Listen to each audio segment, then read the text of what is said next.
신명기 8장 1절과 2절 말씀입니다. 제가 가진 성경으로 구약성경 274페이지에 있습니다.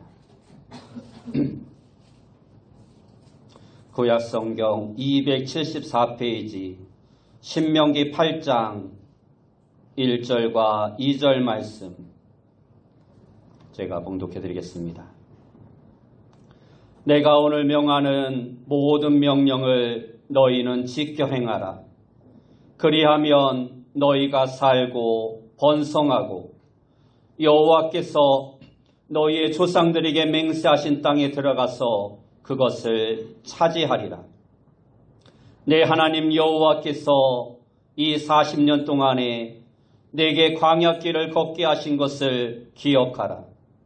이는 너를 낮추시며 너를 시험하사 내 마음이 어떠한지 그 명령을 지키는지 지키지 않는지 알려 하심이라.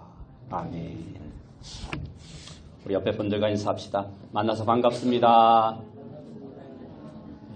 다시 한번 인사합시다. 오늘도 큰 은혜 받읍시다. 오늘 우리가 읽은 말씀을 통해서 마침내 복주시는 하나님, 마침내 복주시는 하나님이라는 제목으로 함께 은혜의 말씀을 알기 원합니다. 많은 사람들이 우리 인생을 항해에 비유하고는 합니다. 마찬가지로 우리가 예수 그리스도를 믿고 신앙생활하는 것도 이 항해에 비유할 수 있습니다. 그런데 하나님께서는 우리에게 복을 주시기 위해서 이 인생이라는 항해를 시작하게 하셨습니다. 그래서 하나님은 우리 인생의 항해의 마지막에는 반드시 복을 주신다라는 것입니다. 그러므로 우리는 마침내 복을 받기 위해서 지금 인생의 항해를 하고 있는 것입니다.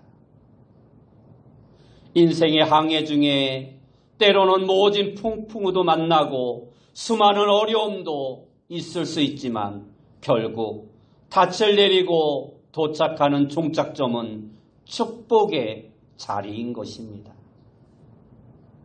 어떤 사람들은 말하기를 사도 바울이 탄 배는 세계 역사를 싣고 가는 배였다라고 말을 하기도 합니다. 바울은 숱한 고난과 역경의 항해를 전도 여행을 해야만 했습니다. 그는 고린도후서 11장에 보면 내가 수고를 넘치도록 하고 옥에 갇히기도 더 많이 하고 매도 수없이 맞고 여러 번 죽을 뻔하였으니 유대인들에게 40에 하나 감한매를 5번 맞았으며 3번 태장으로 맞고 1번 돌로 맞고 3번 파선하였는데 일주야를 기품에서 지냈으며 여러 번 여행에 강의 위험과 강도의 위험과 동족의 위험과 이방인의 위험과 시내의 위험과 광야의 위험과 바다의 위험과 거짓 형제 중의 위험을 당하고 또 수고하며 애쓰고 여러 번 자지 못하고 줄이고 목마르고 여러 번 굶고 춥고 헐벗었노라라고 자기의 살아온 인생을 이야기하였습니다. 이처럼 바울은 복음을 위해서 온갖 고난을 겪은 자였습니다. 특히 바울은 배를 타고 마지막 4차 전도 여행지인 로마로 항해를 하던 중에 커다란 풍랑을 만나게 됩니다. 사도행전 27장에 보면 복음을 전하다가 결박된 바울이 죄인 아닌 죄인의 신분으로 로마로 이송되는 과정이 기록되어 있습니다. 그런데 연일 계속되는 굳은 날씨가 그리 만만치 않았습니다. 그래서 바울은 백부장과 사람들에게 말하기를, 여러분, 내가 보기에는 이대로 항해를 더 계속하다가는 짐과 배의 손상뿐만 아니라 우리 목숨까지도 위태로울 터이니 항해를 늦추는 것이 좋겠다라고 권면합니다. 그러나 배의 동서를 맡고 있던 백부장은 이러한 바울의 말보다 선장과 선주의 말을 듣고 항해를 강행합니다. 처음에는 남풍이 순하게 불어 그들은 바울의 말을 듣지 않고 선주의 말대로 항해를 한 것을 잘했다라고 생각했습니다. 그러나 바울의 말대로 얼마 지나지 않아서 유라굴로라는 커다란 풍랑을 만나게 됩니다. 많은 짐과 많은 사람들을 싣고 가는 큰 배였지만 망망대해에서 큰 광풍 앞에서는 한낱 돛담배에 불과할 뿐이었습니다. 그렇게 점점 배는 풍파 속에서 파선의 위기에 놓이게 됩니다. 사공들은 배를 할 수 있는 한 가볍게 하고 배의 중심을 잡기 위해서 배에 실었던 짐들을 하나둘씩 바다로 던지기 시작합니다. 나중에는 배의 기구들조차 바다에 다 던져버립니다. 그리고 이제 풍랑이 그치기만을 간절한 마음으로 기다립니다. 그러나 며칠이 지나도 풍랑은 그치질 않습니다. 넓은 바다 한가운데에서 여러 날 동안 해와 별은 보이지 않고 온통 캄캄한 암흑 상태에서 그들은 거친 풍랑과 맞서 싸워야 했던 것입니다. 그렇게 여러 날 동안 밤낮을 풍랑과 싸우다 보니 배에 탄 모든 사람들은 지칠 대로 지쳐버리고 말았습니다. 그리고 다 기진맥진하여 이제 포기 상태에 놓이게 되었습니다. 구원의 희망은 전혀 보이지 않습니다. 여전히 풍랑은 잔잔해질 기미를 보이지 않습니다. 이제 그들은 두려움과 공포 속에서 죽음만을 기다리고 있었습니다. 그런데 바로 그때 바울이 아무것도 먹지 못하고 풍랑 속에 기진맥진한 모든 사람들에게 이렇게 말합니다. 여러분, 내 말대로 섬을 떠나지 않았어야 했습니다. 그랬더라면 우리는 이러한 재난과 손실을 겪지 않았을 것입니다. 그러나 이제라도 기운을 내십시오. 배는 부서지겠지만 여러분의 목숨만은 하나도 잃지 않을 것입니다. 얼마나 기쁜 소식입니까? 죽음의 두려움 앞에 배는 잃어버리겠지만 생명은 전혀 해를 받지 않을 것이다 라고 말을 하는 것입니다. 그러면서 바울은 그 근거로 이렇게 말합니다. 어젯밤에 나를 지배하시는 하나님, 곧 내가 섬기는 하나님의 천사가 나타나서 나더러 말하기를 두려워하지 말라 말하면서 내가 반드시 황제 앞에 서게 될 것이며 나와 동행하는 모든 사람들을 하나님께서 내게 맡겨주셨다라고, 그들의 목숨을 한 사람도 잃지 않을 것이다라고 말했다라고 이야기합니다. 그리고 여기서 사도 바울은 그들에게 중요한 말을 한 가지 더 합니다. 그것은 나는 하나님께서 일러주신 대로 모든 일들이 이루어질 것을 분명히 믿는다라는 것입니다. 하나님이 나에게 일러주신 대로 모든 것이 이루어질 것을 그대로 믿는다라는 것입니다. 그렇습니다. 오늘 우리에게도 이 사도 바울처럼 하나님이 말씀하신 그대로 되리라는 이 믿음이 있어야 합니다.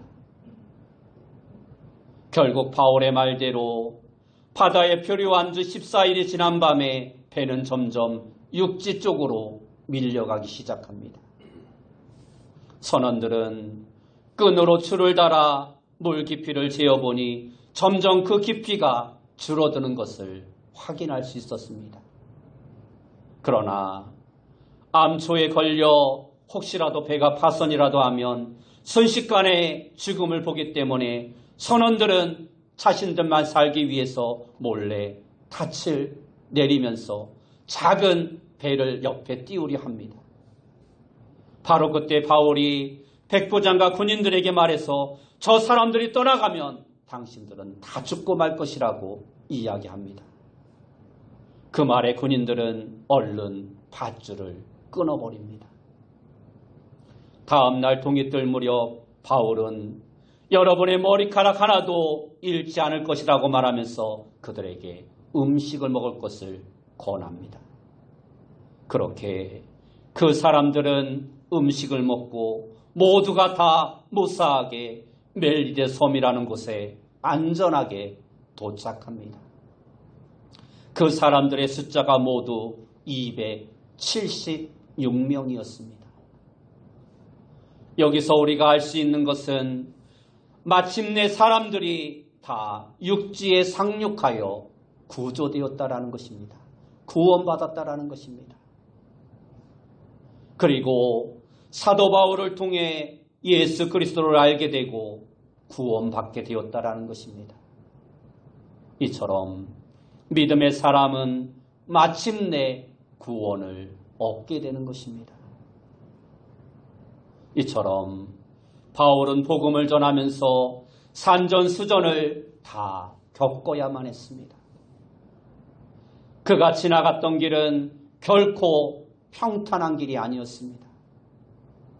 죽음을 넘나드는 온갖 고생과 어려움이 매 순간 그 앞에 진을 치고 있었습니다. 그러나 하나님은 그러한 사도 바울과 늘 함께 동행해 주셨습니다.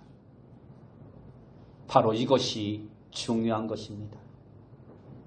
그 어떠한 환난과 어려움과 역경 속에서도 시련과 풍파 속에서도 주님과 동행하는 자는 진정 복을 누리게 된다는 것입니다.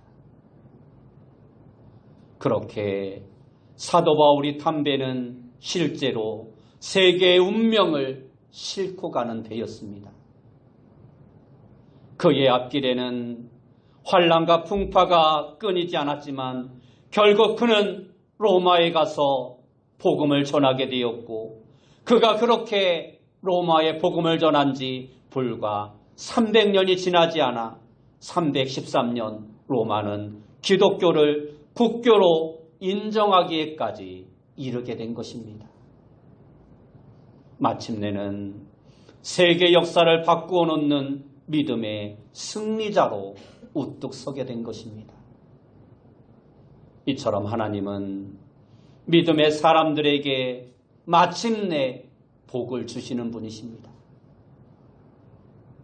바울과 그 일행들이 망망대해에서 마침내 육지로 상륙시켜 그들을 구원시켜 주신 것처럼 하나님께서는 오늘 우리에게도 마침내 복을 주시기 위해 우리를 부르시고 지금도 순간순간 인도해 주시고 있다는 것입니다. 그러기에 오늘 우리 역시 어떠한 문제와 역경이 우리 앞에 놓여 있다 하더라도 두려워할 필요가 전혀 없는 것입니다. 왜냐하면 이미 우리는 복을 받게 될 최후의 승리자이기 때문입니다. 이처럼 하나님은 마침내 우리에게 복을 주시는 분이십니다. 그러나 그 이전에 하나님께서는 먼저 우리를 낮추신다라는 것을 우리는 깨달아 알아야 합니다. 오늘 본문 2절 말씀에 보면 내 하나님 여호와께서 이 40년 동안에 내게 광야길을 걷게 하신 것을 기억하라. 이는 너를 낮추시며 너를 시험하사 내 마음이 어떠한지 그 명령을 지키는지 지키지 않는지 알려 하심이라 말씀하고 있습니다. 야곱의 11번째 아들이었고 애굽의 총리가 되었던 요셉도 처음부터 애굽을 호령하던 총리가 아니었습니다. 하나님께서는 먼저 요셉을 철저하게 낮추셨습니다. 형들에게 미움을 받게 하셨고 애굽 땅에 종이 되어 팔려가게 하셨고 또한 억울한 누명을 쓰고 감옥살이도 하게 하셨습니다. 그러나 요셉은 그러한 모든 상황 가운데서도 낙심하거나 절망하거나 불평하지 않았습니다. 여기에 바로 요셉의 신앙이 있는 것입니다. 비록 육신이 고달프고 삶이 힘들지라도 하나님을 의지하는 믿음이 그 속에 항상 자리 잡고 있었기에 결국 승리자가 될 수 있었던 것입니다. 하나님은 다윗도 낮추셨습니다. 다윗은 용감한 군인이었고 천하를 호령하던 위대한 왕이었지만 사울의 추적을 피해 도망 다닐 때도 있었습니다. 심지어는 수염에 침을 질질 흘리면서 미친 척하여 위험에서 벗어나기도 하였습니다. 또한 아들 압살롬의 반역으로 말미암아 왕궁을 버리고 도망치는 신세가 되기도 하였습니다. 이렇게 하나님은 가장 위대하게 쓰신 왕 다윗도 낮추시는 때가 있으셨습니다. 그래서 다윗은 시편 3편에서 여호와여 나의 대적이 어찌 그리 많은지요 일어나 나를 치는 자가 많소이다. 많은 사람이 있어 나를 가리켜 말하기를 저는 하나님께 도움을 얻지 못한다 하나이다 하고 말씀하기도 하였습니다. 하나님의 사람이 하나님께 도움을 얻지 못하는 것처럼 보일 때 이것처럼 비참한 것도 없습니다. 그러나 그때가 바로 하나님께서 나를 낮추시는 때임을 우리는 깨달아 아는 자가 되어야 합니다. 지금 여러분 앞에 어떠한 어려움과 환난과 문제들이 있습니까? 고난과 시련이 여러분 앞에 끊이지 않습니까? 혹시 그것들로 인해서 여러분의 삶이 지치고 힘들어 힘에 겨워하고 있지는 않습니까? 그렇다면 그 시련을 한낱 고난으로만 생각하지 마시고 그 고난 속에 있는 하나님의 뜻을 발견하시길 바랍니다. 그 뜻은 바로 하나님께서 나를 보다 온전한 작품으로 만드시는 과정이라는 것입니다. 대장간에서 연장을 만드는 대장장이는 하나의 낫을 만들 때 쇠망치를 가지고 그 쇠붙이를 때리고 또 때립니다. 그것도 부족해서 다시 뜨거운 불 속에 집어넣어 달구다가 꺼내어 또 때리기도 하고 또 물속에 텀벙 집어넣기도 합니다. 그렇게 수십 번을 반복하다 보면 어느샌가 날카롭고 예리하고 강한 낫이 만들어지는 것입니다. 하나의 보잘것없는 낫을 만들 때도 이와 같은 연단의 과정이 있다면 하물며 영원한 하나님의 사람으로 만들어지기 위해서 연단의 과정이 없을 수 없는 것입니다. 당장 당면한 문제들을 놓고 볼 때는 불평할 수도 있습니다. 그러나 믿음의 성도는 보이지 않는 것을 바라보는 자이고 더욱이 환난조차도 하나님의 섭리가 기업되어 있음을 믿는 자가 되어야 합니다. 이와 같은 믿음이 우리 속에 있을 때 결국 승리자가 될 수 있는 것입니다. 군대에서는 정예 용사를 만들기 위해서 훈련에 훈련을 거듭합니다. 각 개인의 전투력을 향상시키기 위해서 각계 전투를 비롯하여 상황에 따라 적을 능동적으로 공격할 수 있는 유격훈련과 지도와 나침판만을 가지고 정확한 위치를 해독하는 독독법을 익히기도 하고, 또한 적의 화생방 공격을 대비하여 지독한 가스실에도 들어왔다 나오기도 합니다. 이 모든 것이 훈련인 것입니다. 훈련병들을 교육하는 교관은 이러한 훈련병들을 정예용사로 단련시키기 위해서 혹독한 훈련을 시킵니다. 때로는 일부러 넘어뜨리기도 하고 일부러 잡아뜨리게 유도하기도 합니다. 그래서 넘어져도 다시 일어나는 법을 배우게 하는 것입니다. 하나님도 우리에게 이 같은 훈련을 시키실 때가 있습니다. 때로는 우리에게 치욕감을 느끼도록 우리를 철저하게 놔두실 때가 있습니다. 그러나 그 모든 것은 마침내 결국 우리에게 복을 주시기 위함이라는 사실을 우리는 깨달아 알아야 합니다. 예수님께서도 사람의 모양을 가지시고 이 땅에 내려오셨습니다. 이것은 하나님의 입장에서 볼 때는 너무도 치욕스러운 일이었습니다. 그러나 그렇게 자기를 낮추시고 죽기까지 복종하셔서 우리를 죄악에서 건져주신 것입니다. 오늘 성경 본문의 14절 이하의 말씀을 보면 내 마음이 교만하여 내 하나님 여호와를 잊어버릴까 염려하노라. 여호와는 너를 애굽 땅 종되었던 집에서 이끌어내시고 너를 인도하여 그 광대하고 위험한 광야 곧 불뱀과 정갈이 있고 물이 없는 건조한 땅을 지나게 하셨으며 하고 말씀하고 있습니다. 우리가 살아가는 데는 건강도 중요하고 물질도 필요합니다. 그러나 우리가 진정으로 두려워해야 할 것은 물질이 없어서가 아니라 또는 건강을 잃거나 목숨을 잃어서가 아니라 하나님의 말씀처럼 여호와 하나님을 잊어버릴까 두려워하는 자가 되어야 합니다. 이것이 가장 큰 문제인 것입니다. 여러분 앞에 고난이 있습니까? 또는 환난과 어려움이 있습니까?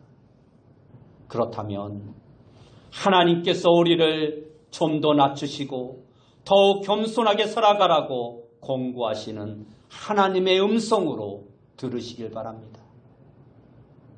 또한 하나님께서 이스라엘 백성들을 40년 동안 광야길을 걷게 하신 이유는 그들을 시험하시기 위함이라 말씀하고 있습니다. 오늘 본문 2절 중반과 뒤에 나오는 16절 중반절 말씀에 보면 이는 너를 낮추시며 너를 시험하사라고 말씀하고 있습니다. 40년 동안 이스라엘 백성들은 물이 없는 건조한 땅 광야길을 걸어야만 했습니다. 광야의 길은 광대하고 험하고 위험한 곳입니다. 지극히 넓고 광활한 땅입니다. 또한 광야는 너무나도 위험한 것들이 많이 있는 곳입니다. 불뱀과 정갈이 있고 물이 없는 건조한 땅입니다. 그 광야길을 하나님은 이스라엘 백성들로 하여금 40년 동안이나 걷게 하셨고 또 오늘 우리를 인도하여 그 길로 지나게 하십니다. 그 이유가 무엇입니까? 하나님은 우리에게 말씀해 주십니다. 우리를 시험하기 위함이라는 것입니다. 정말 하나님께서 택한 하나님의 백성들이 하나님의 명령을 지켜 행하며 살아가는지 아니면 지키지 않고 제멋대로 살아가는지 그것을 알기 위해서 하나님은 오늘도 우리를 광야의 길로 인도하고 계시는 것입니다. 시험을 보는 목적은 그 사람의 실력을 평가하기 위한 것입니다. 오늘 우리의 믿음이 과연 하나님께서 인정할 만한 신실한 믿음인가? 아니면 불합격 처리되는 낙제점이거나 또는 아예 시험을 거부하고 회피하고 있지는 않은지 오늘 우리의 모습을 되돌아보아야 합니다. 우리가 기억해야 할 것은 하나님은 비록 우리를 광야길로 인도하시지만 우리를 죽이시기 위해서 사망의 구렁텅이로 우리를 몰아가시는 분이 아니라는 사실입니다. 이 사실을 우리가 확실하고 살아간다면 우리에게 그 어떠한 시험이 닥치더라도 우리는 결코 낙심하거나 하나님을 원망하거나 또는 시험을 회피하지 않을 수 있는 것입니다. 우리에게 보다 더 큰 은혜와 축복을 주시기 위해서 하나님은 지금도 우리에게 시험을 주시고 있는 것입니다. 그러므로 힘들고 어렵더라도 시험을 참고 인내하는 귀한 성도님들의 다 되시길 축원합니다. 그리고 마지막으로 하나님은 우리에게 마침내 복을 주시는 분이십니다. 이처럼 하나님은 우리를 광야길로 인도하시면서 우리를 낮추시고 또한 우리를 시험하십니다. 그래서 우리가 낮아지고 겸손하며 참고 인내하면 하나님께서는 마침내 우리에게 복을 주십니다. 성도가 끝까지 믿음을 지키면 약속된 천국의 영원한 축복을 얻게 되는 것입니다. 뿐만 아니라 이 땅에서도 하나님이 주시는 풍성한 복을 누리며 살게 하십니다. 양식이 고갈되지 않고 재물이 번성하고 소유가 풍부하게 인도해 주십니다. 그러나 바로 그때 하나님을 잊지 않도록 우리는 정신을 바짝 차려야 합니다. 왜냐하면 교만한 자는 하나님을 쉽게 잊어버리기 때문입니다. 지난주 말씀드렸듯이 1950년 우리나라는 동족 상잔의 비극인 6.25를 겪어야만 했습니다. 미국이라는 나라도 1861년부터 65년까지 4년에 걸쳐 북부와 남부로 갈라져 민족끼리 서로 총뿌리를 겨누는 비극적인 내전을 치루어야 했습니다. 이것을 가리켜 미국의 남북전쟁이라 말합니다. 미국의 남북전쟁은 수많은 인명과 엄청난 재산 피해가 발생했고 온갖 시련이 있었지만 결국 그 모든 시련을 이겨내고 노예 해방이라는 경이적인 승리를 가져오게 되었고 마침내 자유와 평등을 지향하는 자유민주주의 국가로 우뚝 서게 된 것입니다. 물은 섭씨 100도가 되면 펄펄 끓기 시작합니다. 그러나 그 100도를 가지고는 절대 철제 주물을 뽑을 수 없습니다. 더욱더 높은 온도가 필요한 것입니다. 제철소의 용광로의 온도는 약 섭씨 1500도라고 합니다. 그리고 꽹과리나 징을 만들기 위해서는 노쇠를 시뻘건 용광로 속에 집어넣어야 하는데 이때 용광로의 온도는 섭씨 2200도 이상이라고 합니다. 엄청나게 뜨거운 온도인 것입니다. 그러나 이 같은 과정을 겪지 않으면 단단한 강철이 나올 수 없고 청명한 소리를 내는 꽹과리나 징도 만들 수 없는 것입니다. 강철을 만들기 위해서는 그것을 녹일 수 있는, 그리고 불순물을 제거할 수 있는 영광로 속에 들어가야만 하는 것입니다. 이처럼 하나님께서는 오늘 우리를 하나님의 사람으로 택하셨습니다. 그리고 우리 속에 있는 얼룩진 찌꺼기들과 온갖 잡동사니들, 온갖 죄악들, 냄새나는 불순물들을 제거하시기 위해서 우리를 저마다의 시험이라는 영광로 속에 넣으셔서 우리를 연단하시고 훈련하시고 우리의 죄악들을 맑게 씻기시는 것입니다. 그 불이 뜨거우면 뜨거울수록 우리는 더욱더 아름다운 하나님의 사람으로 거듭나게 되는 것입니다. 미지근한 물은 지푸라기 하나도 태울 수 없습니다. 하나님께서는 우리를 마침내 복주시기 위해서 금보다 더 귀한 믿음으로 우리를 세워주시기 위해서 우리에게 고난이라는 시련과 역경을 허락하시는 것입니다. 시험도 자격이 되어야만 치를 수 있는 것입니다. 아무나 시험을 치를 수 있는 것이 아닙니다. 자격이 되지 않으면 시험을 치를 수 있는 그 자격조차도 주어지지 않는 것입니다. 그러므로 여러분 앞에 고난이 있다면 도리어 감사하는 자가 되시기 바랍니다. 고난이 닥치면 내게 그만한 믿음이 있음을 하나님께서 인정하신 것이고, 또한 그와 같은 믿음을 주시기 위해서 하나님이 나를 연단하고 있다라는 그 믿음을 가지고 인내하시기 바랍니다. 그리고 어려운 환경과 그 상황만을 바라보지 마시고 하나님을 바라보는 담대한 믿음의 성도들이 되시기 바랍니다. 그리하면 마침내 하나님께서 그분이 약속하신 대로 축복의 길을 여러분들에게 허락해 주실 것입니다. 비록 하나님께서 지금 우리를 강야와 같은 고난의 길로 인도하시고 우리를 낮추시고 시험하신다 할지라도 마침내 우리에게 복 주신다는 그 사실을 믿고 확신하면서 약한 것들로 인하여 도리어 하나님께 감사할 줄 알고, 또한 오직 하나님만을 바라보는 믿음의 장부들로 거듭나는 귀한 성도님들이 다 되시길 예수님의 이름으로 축원합니다. 기도하겠습니다.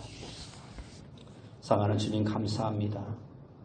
오늘 우리가 이 땅을 살아가면서 수많은 어려움과 고난과 환난이 있을지라도 마침내 우리에게 복 주시는 그 하나님을 믿고 의지하면서 그 모든 환난과 어려움들을 이겨내 하나님이 주시는 축복의 자리에 설 수 있는 자 되어줄 수 있도록 인도하여 주옵소서. 예수님의 이름으로 기도드리옵나이다. 아멘.